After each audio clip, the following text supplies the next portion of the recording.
주진우의 이슈 해설. 팩트 전달과 보수 진영 논리 전파를 위해 여러분의 구독과 좋아요가 필요합니다. 안녕하세요. 국민의힘 주진우 의원입니다. 이번 편은요, 재판 지연 꼼수 알면 막을 수 있다 입니다. 편안한 주말 되셨습니까? 오늘은 이재명 대표가 공직선거법 위반 사건에서 어떻게 재판을 지연할지 한번 꼼수를 예상해보고 꼼수별 대응 방안을 국민들께 보고 드리도록 하겠습니다. 이재명 대표와 민주당 의원들은 1심 재판부 성토대회를 열었습니다. 1심이 그렇게 잘못됐으면 빨리 2심 선고를 받는 게 상식적이거든요. 근데 그럴 생각이 전혀 없죠. 본인들도 아는 겁니다. 재판 지연 외에는 방법이 없습니다. 백현동 관련 허위사실 유포, 모든 증인을 다 불러봤기 때문에 뒤집을 방법이 없고요. 오히려 대장동 관련해서 일부 무죄가 났던 부분은 제가 봤을 때 법리가 좀 전례가 없는 처음 보는 법리입니다. 따라서 오히려 무죄가 법리적인 이유로 유죄로 뒤집힐 가능성은 저는 있다라고 생각합니다. 민주당의 지상 과제는 무조건 미뤄라가 될 것입니다. 민주당이 무슨 방법으로 재판을 미룰까요? 제가 민주당의 꼼수를 예상하고 앞글자만 따봤습니다. 요새 제가 앞글자 따는 데 대해서 좀 재미를 붙여가지고요. 이렇게 외우시면 됩니다. 변기 재판 위증. 뭔가 좀 지저분하죠? 원래 공부할 때 이렇게 앞글자를 따야지 잘 외워집니다. 변기 재판 위증. 이게 무슨 뜻이냐면요. 변호인 교체. 기를 또 막 변경하면서 재판을 끌려고 하겠죠. 재판부 기피 신청도 예상이 됩니다. 판사 탄핵도 추진할 겁니다. 위헌 주장도 할 것이고요. 증인 신청도 남발할 것입니다. 변기 재판 위증, 이것을 좀 한번 생각해 봐 주시고요. 하나하나별로 설명드리도록 하겠습니다. 첫 번째 변인데요. 변호인 교체는 무조건 합니다. 기존 1심 변호인들 외에 변호인을 여러 명 교체할 것이 예상이 됩니다. 저는 변호 비용이 어디서 다 나오는지 모르겠어요. 아시다시피 변호사로부터 무료 변론을 받아도 이건 정치자금법 위반죄가 되거든요. 변호비 제대로 내셔야 될 겁니다. 변호인 교체하려면 한 번에 다 바꾸십시오. 변호인 교체 필요할 수 있습니다. 저도 그 부분에 대해서 변호인 교체 한 번쯤은 할 수 있죠. 그런데 재판 중간에 자주 바꾼다? 이건 꼼수입니다. 변호사가 교체되면 그 변호사 입장에서는 저는 이번 재판에 처음 들어왔으니까 기존 재판 내용을 파악하기 위해서 기록을 좀 읽는 데 시간이 필요합니다. 이러면서 자꾸 미룰 수가 있거든요. 근데 이 부분도 그 재판장께서 변호사가 교체되어도 재판 기일을 그냥 빨리빨리 잡으시면 됩니다. 1심 재판에 2년이나 재판을 실질적으로 했고 선고 기일이 2개월이 또 여유가 있었기 때문에 2년 2개월이나 지금 재판을 끌어서 1심 선고가 나왔거든요. 그러니까 쟁점이 다 정리가 된 것입니다. 그래서 변호인이 사건 파악에 오래 걸릴 리가 없고 기존 변호인들 많지 않습니까? 기존 변호사들로부터 좀 인수인계 받아서 재판을 신속히 진행하면 됩니다. 기일 변경인데요. 기일 변경이라는 게 뭐냐면은 재판이 열리는 날을 재판 기일이라고 표현하거든요. 그러니까 이재명 대표가 불출석을 반복하면서 재판 기일에 갑자기 출석을 안 한다든지 뭐 급한 일이 있는 것처럼 해서 재판을 미룬다든지 이런 것들을 계속 할 겁니다. 근데 이것도 한계가 있습니다. 피고인이 재판에 이런 식으로 고의로 계속 안 나오면 재판부에 찍힐 수도 있고요. 또 급기야 찍히면 또 실형 선고 위험성도 분명히 있죠. 그리고 고의 재판 불출석이라고 판단되면 재판부는 구속영장을 발부해서 구속재판을 하는 경우도 있습니다. 일반 국민들 상대로는 그런 것들이 가능하죠. 야당 대표라는 부분도 감안하겠지만 너무 재판 기일을 자주 변경해서 국민 여론이 나빠지면 원칙대로 해야 되겠죠. 그래서 이 부분도 한계가 있다는 점을 말씀드립니다. 재판부 기피 신청. 이게 뭐냐면 저 재판부가 불공정한 것 같아서 저희 저 재판부에서 재판 못 받겠어요 하는 거거든요. 재판부에 대해서 트집을 잡아서 기피 신청을 하는 것이죠. 이게 왜 재판을 끌 수 있냐면요. 재판부 기피 신청을 하면 일단 그 기피 신청에 대해서 판단을 합니다. 이거는 공정하게 재판했기 때문에 기피 사유에 해당하지 않아. 계속 이 재판부에서 재판할 거야. 라고 하면 이게 대법원까지 또 이의 제기를 해서 결정을 받을 수가 있어요. 그래서 대법원에서 결정을 하는데 재판 저번에 청주 간첩단 사건에서 보다시피 재판부 기피 신청을 5번이나 한 사례가 있어요. 그러면 재판부 기피 신청할 때마다 당연히 기피 신청을 이제 받아들이지 않는데 대법원까지 결정을 받아오는데 또 몇 개월이 걸립니다. 그러다 보니까 좀 재판을 끄는 수단으로 악용되고 있죠. 이것들도 국민들이 이 실상을 아시면서 비판을 하시면 대법원에서 몇 달 걸릴 것을 2, 3일 안에 결정해 버릴 수도 있습니다. 왜냐하면 이 공직선거법 위반 사건은 어느 사건보다 우선해서 판단해야 되거든요. 그러면 뻔한 부당한 재판부 기피 신청에 대해서는 처음에 들어왔을 때 대법원에서 빨리 결정을 해버려야 돼요. 그래서 빨리 결정을 하면 재판부 기피 신청을 할 때마다 국민들께서 저 꼼수다라고 딱 보고 계신데 실제 재판이 연기되거나 재판을 끌 수 있는 것은 일주일이나 열흘밖에 안 된다라고 하면 민주당에서 이런 꼼수를 뭐 100번을 쓰겠습니까? 200번을 쓰겠습니까? 한 두세 차례 쓰고 국민 여론이 높아지면 더 못 쓰는 거거든요. 그래서 저는 재판부 기피 신청이 있으면 첫 결정을 빨리 해야 된다고 생각합니다. 이 부분에 대해서는 제가 간첩단 사건 때부터 법사위에서 법원 행정처에 끊임없이 이 사건과 무관하게 이런 고의적인 재판 지연에 대해서는 패스트 트랙을 열어서라도 빨리 결정을 해줘야 앞으로 이런 일이 생기지 않는다라고 질의를 했었고 법원 행정처장님께서도 제 질의에 공감을 하셨어요. 그래서 저는 이 부분은 기피 신청이 있으면 법률 의견서를 바로 대법원에 제출할 거거든요. 그래서 그렇게 대응을 하겠습니다. 이게 명분이 있는 것이 공직선거법 위반은 1심 6개월, 2심 3개월, 3심 3개월이라는 원칙이 있습니다. 633 원칙이라고 하죠. 그 규정에 딱 명시적으로 되어 있어요. 공직선거법 위반 사건은 다른 어떤 사건보다 우선하여라는 부분이 있습니다.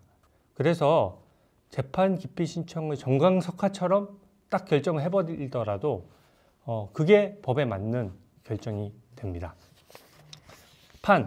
판사 탄핵. 저는 이 사건도 이 사건이지만요. 신진우 판사에 대한 탄핵이 사실 우려됩니다. 이분이 이제 대북 송금 사건의 재판장으로서 이하연 부지사에 대해서 9년 6개월의 중형을 선고한 판사거든요. 뭐 딱히 성향이 무슨 있으신 분이 아니고 그냥 법대로 원칙대로 하시는 그냥 일반적인 판사님이세요. 근데 이하연 부지사에 대해서 대북 송금 800만 불은 엄청 큰 사건이거든요. 법대로 해도 징역 10년 정도 선고할 사건이 맞습니다. 개인 뇌물도 있고요. 그래서 9년 6개월을 선고했는데 어쨌든 이재명 대표는 이 판사를 피해 가려고 했는데 딱 걸린 거예요. 그래서 1심 재판을 이하영 부지사뿐만 아니라 이재명 대표도 이 신진호 판사한테 재판을 받고 있습니다. 그러다 보니까 저번에 신진호 판사가 질타를 했어요. 그 이재명 대표 변호인 측에 저도 재판 오래 해보지만 이렇게 재판 지연을 하는 경우는 처음 본다라고까지 표현을 했습니다. 저도 처음 보니까 아마 그 재판장께서도 처음 보실 거예요. 그만큼 무리하게 재판 지연을 하는 거거든요. 그래서 그 반응이 나오자 민주당 강성 지지자들을 중심으로 벌써 신진호 판사 탄핵 얘기가 나옵니다. 이 부분도 국민의힘은 올바른 사법부의 독립을 위해서 저희가 적극 방어하고 투쟁해 나갈 것입니다. 판사 탄핵이 말이 됩니까? 이게 판사가 탄핵되면 탄핵 결정이 이루어지기 전에라도 판사 직무가 정지돼 버리거든요. 그러니까 이렇게 꼼수를 부려보는 것인데요. 이 공직선거법 위반 사건도 급해진다 싶으면 탄핵 카드 들고 나올 수 있습니다. 그러면 그 해당 판사는 직무가 정지될지 몰라도 다른 판사로 얼른 충원하면 되거든요. 이것도 민주당에서 반복해서 쓰기 힘든 카드예요. 속이 너무 뻔히 보이거든요. 위헌 주장도 할 것입니다. 이 허위사실 공표에 따른 거는 벌금 100만 원 이상만 되더라도 당선 무효형이 선고되고 434억 원을 또 국고에 반납하도록 돼 있지 않습니까? 너무 당연합니다. 대국민 상대로 거짓말로 표를 훔치려고 했는데 거기에 대해서 적절한 엄정한 처벌이 이루어지지 않는다면 다 이런 식으로 반칙할 거거든요. 근데 민주당은 이게 법률상 균형이 안 맞는다며 위헌이라는 주장을 곧 할 겁니다. 제가 미리 예상을 해드립니다. 헌법재판소에서 판단할 때까지 이 사건 좀 정지해 주세요. 이렇게 말도 안 되는 주장 할 거예요. 그러나 받아들이지 않아야 하는 것이 당연하고 재판부도 이런 것으로 재판 정지 안 합니다. 3개의 원칙 지켜줘야 되니까 2심 재판부는 더더욱 그러하겠죠. 헌법재판소에 간다고 해서 이 오랫동안 공직선거법 위반의 룰로서 작동해온 이 법 규정이 갑자기 위헌이라고 결정 내려질 리 만무하다고 생각합니다. 공직선거법은 정치인을 감시하는 거고 국민의 입장에서 국민들의 감독권을 강화하는 차원에서 엄격하게 규정되어 있는 것이기 때문에 위헌 문제가 잘 안 생깁니다. 국민들은 편안하고 정치인은 불편한 법안이거든요. 그래서 이런 부분은 위헌 결정이 내려질 리 없고요. 더더군다나 민주당은 지금 헌법재판관도 안 뽑아주고 목리 부리고 있거든요. 헌법재판소가 물론 그것 때문에 영향을 받지는 않겠지만 이런 식으로 헌법재판관을 막 다루는데 민주당 편을 무리하게 들어줄 리는 없다고 저는 생각합니다. 마지막 증의죠. 증인 신청 남발입니다. 이것은 제가 제일 신경을 많이 쓰는 부분인데요. 이미 1심에서 이 사건에 등장하는 공무원들을 거의 다 불렀어요. 전부 다 불렀습니다. 사실상. 그만큼 증인 신청을 어떻게 보면 남발한 거예요. 어떤 사안을 보는 데 있어서 그 담당과의 과장을 불러보면 대충 그 사안을 파악할 수 있거든요. 대충이 아니고 정확히 파악할 수 있죠. 그 과장이 다 어떤 업무를 다 했으니까. 근데 과장 밑에 주무관도 부르고 실무관도 부른 겁니다. 그런 식으로 거기에 관련된 사람은 사실상 거의 다 부른 거예요. 제가 직책은 주무관인지 실무관인지 제가 정확히 특정은 못해도 어쨌든 언론 보도를 보면 공무원들 수십 명을 불렀다는 걸 알 수 있습니다. 이 백현동 온벽 아파트 인허가에 대해서 공무원들이 수십 명이 공동으로 결정했을 리 없잖아요. 그러니까 이것과 조금이라도 관련된 사람들은 다 불렀다고 보시면 돼요. 근데 1심에서 부른 증인은 2심에서 또 못 부르는 게 원칙이거든요. 그러니까 이게 참 깝깝해진 겁니다. 민주당 입장에서는. 그래서 재판 증인을 무더기로 신청하는데 이재명 대표의 양형과 관련된 증인, 또 전문가 증인이라고 해서 뭐 법리적인 부분이나 또 뭐 어떤 법률적인 견해를 밝히는 증인, 이런 사람들을 다 신청하려고 할 텐데 이런 분들은 이 사건을 경험하신 분들이 아니기 때문에 직접적인 증인이 아니에요. 그래서 전문가 증인이라든지 양형 증인은 한두 명 불러보는 게 원칙입니다. 다른 재판 다 그렇게 하고 있어요. 다른 변호인들도 많지만 제가 우리 피고인을 위해서 양형과 관련된 증인을 부르겠습니다 하면 재판부에서 대략 한 개일 정도 줍니다. 양형 증인 한 두세 명 불러보세요 하면 나와서 이재명 대표에 대해서 유리한 양형에 대해서 증언해 줄 수 있는 증인들을 부르는 거거든요. 근데 이것을 증인을 뭐 5명, 10명 이렇게 신청한다? 매우 이상한 거고 이례적인 것입니다. 이 재판부의 특히 재판장의 소송 지휘권은 강력합니다. 지금 우리 국회에서 정청래 법사위원장이 본인 마음대로 법사위원장의 권한이 많으니까 제가 마음대로 할래요 하죠. 사실 법사위원장은 사회권만 있는 건데 재판장의 소송 지휘권은 훨씬 더 강력합니다. 그래서 3개월 내에 또 2심을 마무리해야 할 형사소송법상, 공직선거법상 의무가 있죠. 분명히 명시적인 규정이 있습니다. 2심은 3개월 내에 하여야 한다라고 되어 있어요.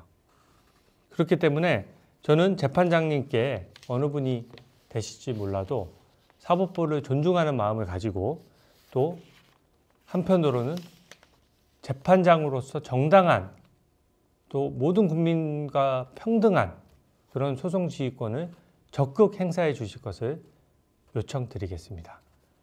저는 그 재판 지연 방지 TF를 만들 생각입니다. 지금 말씀드렸던 변기 재판 지연 이런 것들 다 감시하고 꼼꼼히 대응할 것입니다. 저는 이재명 대표 재판만 유독 빨리 해달라는 게 아닙니다. 다른 국민들과 마찬가지로 해달라는 거예요. 이미 특권을 많이 누렸습니다. 누가 2년 2개월이나 1심을 끌 수 있습니까? 일반 국민은 그렇게 할 수 없어요.